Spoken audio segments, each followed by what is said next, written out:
कल बंगाल में जो घटनाएं हुई है उस पर चिंता व्यक्त करने के लिए और वास्तविक परिस्थिति से आप लोगों को अवगत कराने के लिए एक प्रेस वार्ता का आयोजन किया है। अब तक चुनाव के 6 चरण समाप्त हो चुके हैं। देश भर में 6 के 6 चरण में कहीं पर हिंसा की कोई घटना नहीं हुई, सिवाय बंगाल।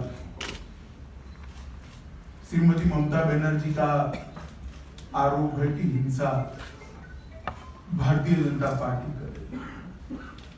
मैं ममता बनर्जी को एक बात बताना चाहता हूं कि आप सिर्फ 42 सीटों पर चुनाव लड़ रही हैं।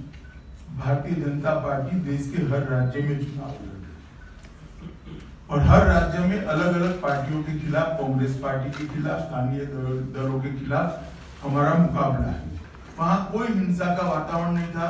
2.5 घंटे तक बहुत अच्छे तरीके से रोड शो, हमला एक नहीं हुआ है, 1, 2, 3 हमले हुए हैं और तीसरे हमले में आगजनी, पथराव और होटल के अंदर केरोसिन डालकर सुलगाकर डालने का घटना भी हुआ। इस प्रकार का दृश्य बना था। आपको इसकी कॉपी भी दी जाएगी। ये फोटो है जो मेरे रोड शो पर पथराव किया गया। टीवी मीडिया के फुटेज भी आप देख लीजिए। 6 के 6 चरण के कंपाइलेशन कर बंगाल की जनता को दिखाना चाहिए कि किस प्रकार से लोकतंत्र का गला बंगाल के अंदर घोटा जा रहा है। मैं कल की घटना की बात करूंगा। कल भारतीय जनता पार्टी का रोड शो था। रोड शो के पहले ही 3 घंटे पहले भारतीय जनता पार्टी ने जो पोस्टर बैनर्स लगाए थे उनको हटाने का कार्यक्रम रखा गया, अधिकृत रूप से रखा गया। पुलिस मुख्य दर्शक बनकर खड़ी रही। वहां पर संघर्ष कर हमारे कार्यकर्ता को उकसाने का प्रयास किया गया, मगर कुछ नहीं हुआ। प्रधानमंत्री के पोस्टर फाड़े गए, मेरे पोस्टर फाड़े गए, भारतीय जनता पार्टी के प्रत्याशियों के पोस्टर उखाड़े गए। फिर भी भारतीय जनता पार्टी के कार्यकर्ताओं ने शांति रखी। रोड शो चालू हुआ। रोड शो के अंदर जिस प्रकार का अभूतपूर्व जन समर्थन कोलकाता की जनता का मिला, वो आप इसके फुटेज देखकर जान सकते हो। कम से कम 2-2.5 लाख लोग 7 किलोमीटर लंबे रोड शो के अंदर फैले हो। आप देख रहे हैं दंगे के बाद की ये तस्वीर है जिसमें गेट इंटैक्ट है। हम तो रोड के बाहर थे। अगर गेट इंटैक्ट है तो अंदर जाकर किसने तोड़ा? अंदर से तो टीएमसी के लोग पथराव कर रहे थे, टीएमसी के लोग केरोसिन बॉम्ब फेंक रहे थे, टीएमसी के लोग लाठी और सलिया लेकर बाहर आ रहे थे। गेट अगर टूटा नहीं है, गेट बंद है, तो ईश्वर चंद्र विद्यासागर जी की प्रतिमा जो कॉलेज के अंदर है, इसको कुछ न तोड़ा। और तीसरी तस्वीर है जहां ईश्वर चंद्र विद्यासागर जी का प्रतिमा रखा था, इसकी तस्वीर ये 2 कमरों के अंदर है, कोई बाहर सार्वजनिक रूप से नहीं लगा हुआ है। ये ट्रिब्यून अखबार का तस्वीर है, 2 कमरों के अंदर ये प्रतिमा लगी हुई। अब मेरा सवाल इतना ही है, 7:30 बजे की घटना है। कॉलेज बंद हो चुकी थी, सारा लॉक हो गया था। ये किसने खोला कमरे किसने खोले? किसके पास चाबी होती? कॉलेज पर किसका प्रशासनिक कब्जा? टीएमसी का। 37% लोगों को वोट नहीं डालने दिया, बैलेट बॉक्स उठाकर ले गए। काउंटिंग के अंदर जहां बीजेपी का थप्पा लगा है, वहां नीचे टीएमसी पर भी थप्पा लगाने का कार्यक्रम, इसके वीडियोग्राफी भी जारी हो चुकी है। और ये 6 चरण के चुनाव के अंदर भी भारी लीड, मगर 5वें चरण के बाद उनको हार सुस्पष्ट दिखाई पड़ती है। इसलिए इन्होंने एक एक्सट्रीम स्टेप लेने का प्रयास किया है। मैं आज इस प्रेस वार्ता के माध्यम से चुनाव आयोग को भी कहना चाहता हूं कि जहां व्यवस्थाएं ठीक है वहां तो चुनाव ठीक हो रहे, जहां रैगिंग करने का प्रयास हो रहा है बंगाल के अंदर चुनाव आयोग मूक प्रेक्षक बना हुआ है। चुनाव आयोग ने तुरंत इंटरवीन करना चाहिए। देश भर के अंदर जो हिस्ट्री सीटर होते हैं, पैरोल फरलो कुदाकर जो लोग आए हैं और जो लोग फरार हैं, उनको चुनाव के दिन अरेस्ट किया जाता है। बंगाल के अंदर 107 का बॉन्ड लेकर उनको छोड़ दिया जाता है। एक दो स्टैंडर्ड चुनाव आयोग ने क्यों बनाया?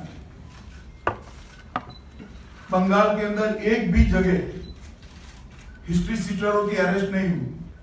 अगर वो पूछेंगे तो बाद में दे भी दूंगा यहाँ पर, वो चैनल स्वतः पूछे। टाइटल क्या बना दें? मेरे रोड शो पर हमला होने के बाद अमित शाह के रोड शो में हुई हिंसा, ये टाइटल होता है? या अमित शाह के रोड शो पर तृणमूल कांग्रेस ने हमला किया, ये टाइटल होता है? कितना जस्टिफाई करोगे, कितना बचाओगे? कुछ नहीं कर सकते आप। बंगाल की जनता ने तय कर रखा है कि पराजय टीएमसी का निश्चित है। मैंने 17 तारीख को प्रेस कॉन्फ्रेंस रखी थी। आप सब मुझे आंकड़ा पूछते रहते हो हर इंटरव्यू के अंदर, हर साक्षात्कार के अंदर कि भाई कितनी सीटें आएगी, क्या आएगी। मैं बंगाल देखकर आया हूं, पूरे देश में घुमा हूं। मैं पूर्णतः आश्वस्त हूं। 5वें और 6ठे चरण के अंदर भाजपा का अकेले का पूर्ण बहुमत का आंकड़ा हम पार कर चुके हैं और 7वें चरण के बाद अकेली भारतीय जनता पार्टी 300 सीटों का आंकड़ा पार करने जा रही है।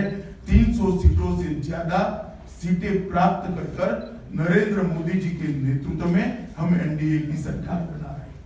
ममता दीदी, आपकी एफआईआर से हम बीजेपी वाले नहीं है।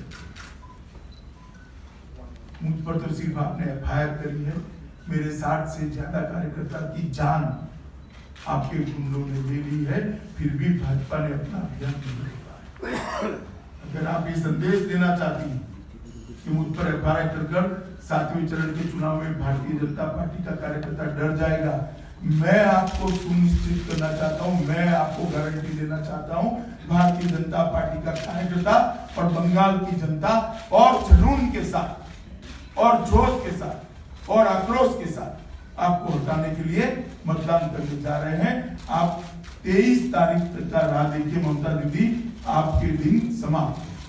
कम से कम एक चरण के अंदर बंगाल के अंदर निष्पक्ष चुनाव हो, इसके लिए करना चाहिए। 2 दिन पहले दीदी ने सार्वजनिक रूप से धमकी दी कि मैं बदला लूंगी। योगी आदित्यनाथ और हमारे कई नेताओं को सुओ मोटो कदम उठाकर आपने प्रचार के लिए बैन दे दिया। ममता दीदी ने माइक के जरिए भाषण के अंदर, सार्वजनिक भाषण में धमकी दी।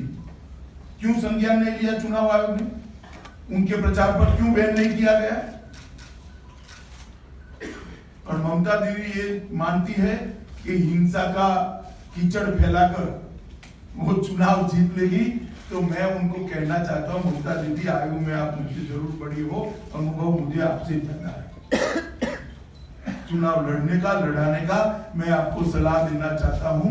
जितनी भी हिंसा का कीचड़ फैला होगी, कमल उतना ही बड़ा बनकर खिलकर बाहर आएगा और बंगाल के अंदर भारतीय जनता पार्टी की विजय सुनिश्चित। बंगाल की जनता कभी हिंसा का समर्थन नहीं कर सकती। देखिए, मैं इतना ही कहना चाहता हूं, कल अगर सीआरपीएफ न होती तो वहां से बचकर निकलना मेरे लिए बहुत मुश्किल था। मैं अभी तस्वीर देता हूं, आप देख लीजिएगा। मेरे कार्यकर्ता बहुत मारे गए।